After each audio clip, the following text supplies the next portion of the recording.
তো ভিডিওটা এখান থেকেই শেষ করেছিলাম, তো এখান থেকেই শুরু করলাম। তো একদমই আমি সময় পাচ্ছিলাম না যে ভিডিওটা আমি এডিট করব, এত কাজকর্ম নিয়ে ঘরে ব্যস্ত থাকি। তো পুজো কটা দিন খুবই ব্যস্ত ছিলাম, তারপরও ব্যস্ততা রয়েইছে, ঘরের সংসারে কাজ রয়েছে, তারপরে গাড়ি নিয়ে বেরোতে হয় সে নিয়ে, আর তারপরে সারাদিনের পর খাটাখাটনি করে এসে শুলে না আলন্ত ভাব হয়ে যার মনে হয় কিচ্ছু করতে ইচ্ছে করে না। তো এখনও সবাই মিলে কিন্তু আমরা খাস্তা ভেজেই যাচ্ছি, সারা রাত আমাদের আজকে জেগে থাকতে হয়েছিল। খাস্তা ভাজতে ভাজতে প্রায় তখন বাজে 1টা নাগাদ। আমি এখন ভাজছি, সবাই তার আগে আগে ভাজা শুরু করে ফেলেছিল। একে একে সবাই ভাজছে, একে একে যখন আলন্ত হয়ে যাচ্ছে আর ভালো লাগছে না, সে আবার উঠে পড়ছে। শেষের দিকে আমি একবার বসলাম, তো আমি দেখি আমিও অতগুলো সব ভাজতে পারিনি গো, আর ভালো লাগছে না। প্রায় এখন 1টা নাগাদ বাজলো, আর কতক্ষণ করব। এবার এত ময়দা মাখা হয়েছে, সবাই মিলেই করেছে। তো আমাদের মোটামুটি আইটেম ছিল 15 কেজি ময়দা আর 15 কেজি আটা, তো সেই হিসেবে আমাদের করা হয়েছিল। তো এদিকে ঠেকুয়াটা আমাদের বানানো হয়ে গেছিলো সকালবেলা, বৌদিরা মিলে সবাই করেছিল। তো আর এদিকে খাস্তাটা আমাদের বানানো হচ্ছে। এখনও পর্যন্ত দেখো কত সাজ করে রেখেছে, কিন্তু ভাজার সময় পাচ্ছি না। আর এদিকে তাছাড়া কড়াইটাও আমাদের ছোট মতন একটু, ওই জন্য আরও অসুবিধা হচ্ছে। তো আমার আর শরীর বইছে না বলে আমি এদিকে বসে পড়েছি, আমার হাই উঠছে, ঘুম পাচ্ছে সত্যি। এদিকে কিন্তু আমার এদিকে বোনপো চলে এসেছে, বোনপো বসে আছে। ও 1টা বাজে বলছে, মাসি চলো আমাদের তোমাদের সাথে আড্ডা মারতে চলে এলাম। ও ঘর থেকে চলে এসেছে আমাদের বাড়ি, আমাদের বাড়িটা একটুখানি দূরে। তো শেষের দিকে আবার বড়দি বসেছে, তো ওই করে আলাপালি করেই ভাজা হচ্ছে। বড়দি ভাজছে একবার, আমি ভাজছি একবার, তারপর আমার মাসির ছেলে রয়েছে দাদা, সে একবার ভাজছে। তো এদিকে বড়দি দেখো হাই করছে ভিডিওতে। তো এদিকে আমি ভিডিওটা অন্য কাউকে করতে দিয়েছিলাম, আর আমার এদিকে ঘুম পাচ্ছে। আমি মনে হচ্ছে যেন ওখানেই শুয়ে পড়ি। দেখো আমার চোখগুলো সব জড়িয়ে আসছে, ঘুম পাচ্ছে এত। পুরো দেখো 1টা 4 হয়েছে। তো আমি বলছি এবার খাস্তাটা ভাজা হয়ে গেলে সবাই মিলে শুয়ে পড়ি চলো একটু। তখন এদিকে ছোট বৌদি বলছে, আর এদিকে হলো একটা জামাইবাবু, তো সেও বলছে যে না এখন তো খাস্তা তো মোটামুটি এখনো অনেক দেরি আছে ভাজা বুঝি, তো ততক্ষণ চলো আমরা সবজিগুলো কেটে নিই। তো শুনলোই না, ছোট বৌদি আর এদিকে আমার বিমলদা, তারপরে এদিকে আমার বোনপো সবাই মিলে বসে পড়েছে। না ভাজা যখন হচ্ছে এখনো, তো আমরা কাটাকুটিটা করেই নিই না, রাত্রেবেলা করে নিলে সকালবেলা তারা থাকবে না। তো এটা কিন্তু সত্যি কথাই ছোট বৌদিও বলছে, কারণ রান্নার ডিপার্টমেন্টে ছোট বৌদি আর আমি থাকি, তরকারি পাতি রান্না বান্না সব কিছু অতজনার। তো এদিকে ছোট বৌদি বলছে এগিয়ে রাখি, দেখ সকালবেলা কিন্তু অনেক কাজ থাকবে। এটাও ঠিক কথাই বলেছে। তো আমরা কি করব, জেগে জেগে ওই কাজই করছি। এদিকে এখনো আমার বদ্দি খাস্তা ভেজেই যাচ্ছে, আর আমার চোখে ঘুম চলে এসেছে, আমি এলোমেলো খেপির মতন হয়ে আছি। এদিকে পুঁই শাক কাটা হবে, তাই এদিকে ফুলকপি, একটা আলু তরকারি ভাবছিলাম ফুলকপির করবো, তাছাড়া পুঁই শাকের ঘ্যাট করবো, আর ডাল করব, মুগের ডাল তো রয়েছে। তো পুঁই শাক এদিকে আমাকে কাটতে দিয়েছে, ওইদিকে উনি কাটছে ফুলকপির আলু, আর এদিকে আমার বদ্দি এখনো পর্যন্ত ভাসছে। তো মোটামুটি আমাদের সব কাটাকুটি হয়ে গেছে জোগাড়জাতি। এবার জোগাড়জাতি করে রেখে দিয়ে আমার আর শরীর বইছে না, বলছে এবার আমি একটু ঘুমাই খালি বলছে, আর ওরা আমাকে জাগিয়ে রেখে দিচ্ছে। তো আমি একটুখানি গিয়ে শুয়ে পড়েছিলাম, 2টোর সময় শুয়েছিলাম, 2টো থেকে 1 ঘন্টা মতন শুয়েছি, তার মধ্যে 3টের সময় উঠে পড়েছি। উঠে এবার ঠাকুর ঘরে চলে এলাম। তো এখন ভোরবেলার দিকে সবাই মিলে প্রদীপ সারতে যাব। তো এদিকে ছোট বৌদি হাঁকা মেরেই যাচ্ছে, ওট প্রদীপ সারতে যাবি না? তো আমি এদিকে উঠে চলে এসেছি, দেখো ঠান্ডা ধরে গেছে, যেই শুয়েছি না ঠান্ডা ঠান্ডা লাগছে। উঠেই এদিকে একটা ওড়না জড়িয়ে নিয়েছি। তো সবাই কিন্তু উঠে পড়েছে, কেউ কিন্তু ঘুমায়নি বলতে গেলে, সবাই ছোট বৌদি আর বদ্দি তো ঘুমায়নি, আমিও তাই 1 ঘন্টা মতন ঘুমিয়েছিলাম, 1 ঘন্টা মতন, কিন্তু এরা তো ঘুমায়নি। তো চলো এদিকে আমাদের প্রদীপের থালা রেডি, দেখো কত সুন্দর লাগছে। তো যে যটা ছাড়তে পারে, আমরা মোটামুটি যতটাগুলো পেরেছি ততটা ছেড়েছি। একটা বাটি নিয়ে এসেছি। আগে আমার বিমলদা করতো কি, মানে আমার মাসির ছেলে, ও সে কলা গাছে ও ফালাগুলো কেটে দিত, কলা গাছের গায়ে যে ফালাগুলো থাকে সেগুলো কেটে দিত, তো কেটে ওইগুলো দিয়ে ভাসাতাম। তো এখন আমরা বাটি সিস্টেম করে দিয়েছি, আর ওইগুলো ঝামেলা রাখিনি। তো এবার সব একে একে সবাই মিলে প্রদীপ ছাড়বো পুকুরেতে।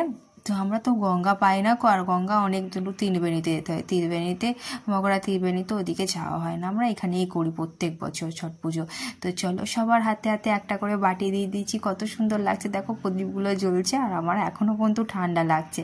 তো সবার হাতে হাতে একটা করে দিয়ে দিয়েছি, তারপরে আমি শেষের দিকে আমি একটা ছেড়ে দেবো। তো এটা বেশিক্ষণ থাকবে না, যতক্ষণ জলে, দেখা যাক কতক্ষণ জলে। এদিকে দেখো ছোট বৌদি আর দাদারা সবাই ছাড়তে গেছে, তো আমিও ছাড়লাম একটা। তো ভালোই লাগছে, কিন্তু পুকুরটা পুরো একদম আলোয় যখন ভরে যায় সত্যি খুব সুন্দর লাগে দেখতে। কিন্তু আমরাই ছেড়েছি, এবারে ওই মেজো মামাদের বাড়ি থেকে কেউ আসেনি ছাড়তে, কেন কি জানি, ওরা ভুলে গেছে নাকি। কিন্তু আমরা প্রত্যেক বছরই ছাড়ি সবাই মিলে। এদিকে দাদাও যাচ্ছে, একটা একটা করে বাটি এগোচ্ছে, মানে সেরকম এগোচ্ছেই না, ও দেখো আবার ঠেলে দিচ্ছে ওই জামাইবাবুটা। তো দিকে দেখো ঘরে চলে এসেছি প্রদীপ ছেড়ে। এবার ঘরে তো সবাই দেখছি রেডি হয়ে গেছে, আমিও তার মধ্যে রেডি হয়ে গেলাম। রেডি হয়ে এবার বেরোবো ডালা নিয়ে। এখন প্রায় মোটামুটি 4টে মতন বাজে, তো এখনই বেরোতে হবে, কেন সূর্য উঠে যাবে। সেজন্য মা আর দাদারা সবাই তাড়া দিচ্ছে। এদিকে সবাই দেখো ঠাকুরঘরের সামনে চলে এসেছে ডালা নেবে বলে মাথায়। তো আমি কিন্তু ডালা নিয়ে সকালবেলাও সময় পাইনি, আর এদিকে আজকেও সময় পেলাম না। যাই হোক, ওরা কেউ নিলেই হলো। দীপ তো নিচ্ছে, তারপর দাদাও নিচ্ছে। এটা হলো একটা দাদার ছেলে ভাইপো, তো সবাই মিলেই নিয়েছি। আমি সেরকম ডালা নিয়ে নিকো। এদিকে গঙ্গা জল, আর এদিকে ঈশা আর আমি দুজনে মিলে গঙ্গা জল আর ফুল ছিটানোর দায়িত্বটা নিয়েছি। তো মা এদিকে যাচ্ছে, সবাই মিলে একে একে আসছে। সুজাতা দেখো পুরো রেডি হয়ে নিয়েছে, কিন্তু আমি রেডি হতে পারিনি। আমি পুরনো চুড়িদারটাই পরে নিলাম, আর নতুন আর পরার সময় নেই। আগের দিনকে শাড়ি পরেছিলাম, যা হোক করে পরেছিলাম, তাও দেখেছো খেপিদের মতন ছিলাম, ভালোভাবে সাজতে বুঝতে পারিনি। তো এদিকে দেখো সবাই মিলে ডালা নিয়ে বেরিয়ে পড়লো। আর এদিকে শেষের দিকে ঈশা যা যাবতীয় জিনিসপত্র লাগে ঠাকুরের, আর এদিকে বৌদিও সব নিয়ে আসছে। দেখো পুরো এখনো পর্যন্ত অন্ধকার, কিন্তু এবারের দিকে না ঠান্ডা সেরকম পড়েনি, নাহলে প্রত্যেকবারে ছট পুজোতে প্রচণ্ড ঠান্ডা থাকে, আমাদের সোয়েটার গায়ে দিতে হয়। আর মা যখন পুকুর থেকে ওঠে না চান করে, তো এত ঠান্ডা লাগে, মায়ের কাঁপুনি ধরে যায়, শরীর খারাপ করে যায়। তো ভাই তো ধরতে হয়, ভাই যখন থাকতো, ভাই এবছরই ছিল না, ভাই যখন পুজোতে থাকতো, ভাই জড়িয়ে মাকে ধরতো একবার ভালোভাবে শক্ত করে, যাতে মা না পড়ে যায় জলেতে। কিন্তু এবারে সেরকম কোনো ঠান্ডাই নেই, হালকা আমি ঘুম থেকে উঠেছিলাম বলে একটু ঠান্ডা ঠান্ডা লাগছিল, কেউ সোয়েটার পরিনি কো। তো আমরা এসে দেখো হাজির হয়ে গেছি, কিন্তু এখনও মেজো বড়মাদের বাড়ি থেকে কেউ আসেনি। তো আমরা দাঁড়িয়ে রইলাম, কি করব, সবাই বসে বসে আড্ডা মারছে, কেউ গল্প করছে। তো সবাই বলছে সূর্য উঠে যাবে তাড়াতাড়ি করে, সেজন্য আমরাই চলে এলাম। দেখো কেউ সোয়েটার পরিনি, কারণ আমারও ঠান্ডা লাগছে না কো। মা এখনও দাঁড়িয়ে আছে, মা দাঁতন করবে। তো এদিকে নাকি আম ডাল দিয়ে দাঁতন করতে হয়, সেই জন্য আম ডাল একটা নিয়েছে, আম ডাল দিয়ে এবার দাঁতন করবে। ততক্ষণ ওরা চলে আসবে। এই টুনি লাইটটা দিয়ে আমি যতটা পেরেছি ততটা করেছি। তো সব এই টোটো চালানোর পয়সা দিয়ে, তাছাড়া মাও কিছু দিয়েছে, মেজদি কিছু দিয়েছে। তো সব কিছু নিয়ে আমি এই পুজোর আয়োজনটা করেছি। তো কেমন হয়েছে তোমরা বলবে অন্তত আমাদের পুজো বাড়ির। তো এদিকে প্রদীপে তেল শেষ হয়ে যাচ্ছে, তো সেই জন্য আমি একটু ঘি দিয়ে দিচ্ছিলাম। তেলও দেয়, সর্ষের তেলও দেয়, ঘিও দেয়। এদিকে দেখো সবাই রয়েছে, বৌদিরা রয়েছে, মাসি রয়েছে, তো এদিকে গৌরব রয়েছে, রৌনক রয়েছে, সবাই রয়েছে। দেখো না, দেখো হালকা হালকা আলো ফুটছে মাত্র, এখনও আলোটা পুরোপুরি ফুটেনি। ওরা দিকে এতক্ষণে মনে হয় চলে আসবে, এবার আস্তে আস্তে সব ওরা মনে হয় রওনা দিয়ে দিয়েছে। তো এটা হলো আমার মাসির ছেলে বিমলদা, মাসিও এসেছে। প্রদীপ নাকি নিতে নেই, তো সেই জন্য সবসময় জ্বালিয়ে রাখতে হয়। মা সেজন্য বললো একটু ঘি দিয়ে দে। এদিকে দেখো আমার নান্টুদা পিন্টুদা সবাই মিলে চলে গেছে, ওরা ধুতি পরেছে। ধুতি ভাইও পরে, কিন্তু এবারে ভাই তো নেই, সেজন্য ভাইয়ের বদলে আমি রয়েছি, আমি সবটা কিছু করছি। কিন্তু ভাইকে প্রচণ্ড মিস করছি, মন খারাপ হচ্ছে। ভাই যদি থাকতো একটা আলাদাই আনন্দ হতো, ও সব কিছুর দায়িত্ব নিত, আমিও নিতাম তার সাথে সাথে। যাই হোক, মন খারাপ করে লাভ নেই কো, কষ্ট হলেও কিছু করার নেই, মনের ভেতরে রয়েছে। মায়েরও কষ্ট হচ্ছে, এবারে ভাই নেই কো, আমরা একা একা হয়ে যাচ্ছি। তো দেখো এদিকে আমার জ্যাঠার ছেলে একটা ফানুস উড়ালো, ফানুসটা কি সুন্দর উড়ে উড়ে আকাশে যাচ্ছে। এখন কিন্তু পুরো সকাল হয়ে গেছে, একদম আলো পুরো ফুটে গেছে। দেখো মা এদিকে এখন পুকুরে চলে নেমে গেছে, দাঁতন করা হয়ে গেছে, এখন ডুব মেরে আসছে, বা ঢালাগুলো একে একে নিয়ে মা পুজো করবে। তো এদিকে দেখো সবাই রয়ে গেছি। আমার শরীরটা ভালো লাগছে না, সারা রাত ঘুমাতে পারিনি, তো খালি 1 ঘন্টা ঘুমিয়েছি, প্রচণ্ড শরীরটা আলন্ত লাগছে। তো এদিকের সাইডটা হলো আমাদের, ওইদিকের সাইডটা হলো আমাদের মেজো বড়মাদের। এদিকে দেখো এটা হলো ঝাড় প্রদীপ। এবছরে ভাবছিলাম আমিও একটা কিনে দেবো মাকে, কিন্তু আমার আর সেরকম সামর্থ্য হলো না।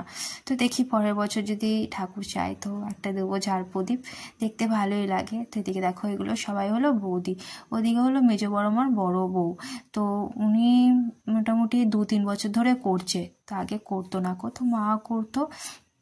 মাও কিছু বছর বন্ধ করে দিয়েছিল আমার বড় জেঠু আর বড় জেঠিমা যখন।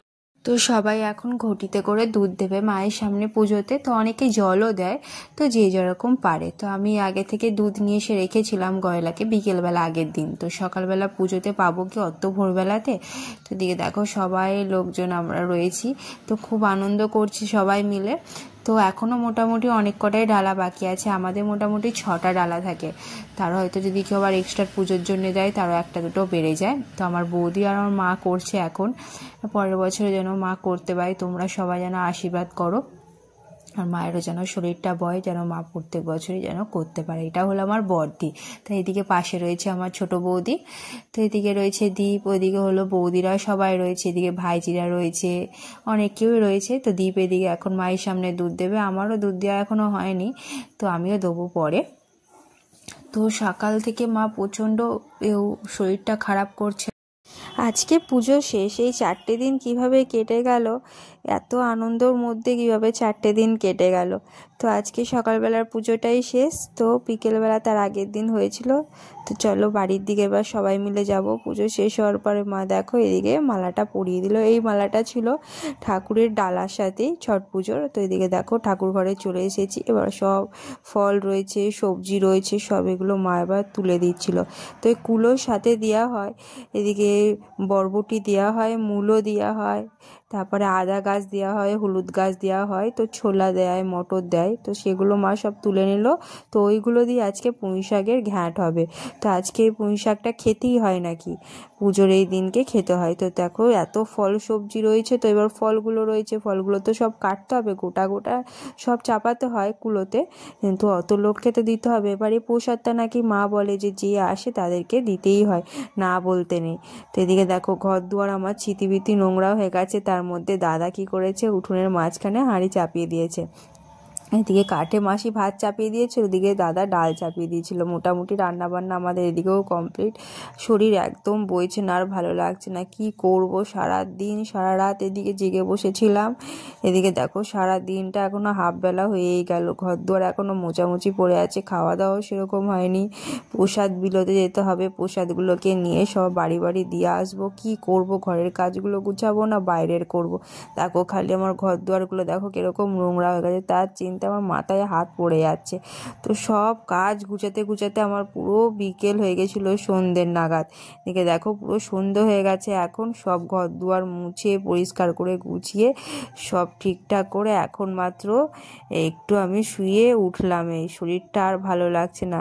তো এদিকে দেখো আমার দিদির ছেলে, এটাও বড় বদ্দির ছেলে গৌরব, তো বদ্দিরা এদিকে বাড়ি চলে গেছে।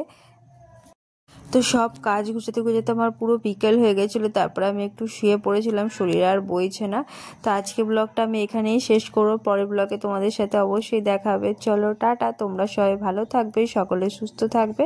আমার ব্লগটা ভালো লাগলে অবশ্যই সাবস্ক্রাইব করো চ্যানেলটাকে। চলো টাটা।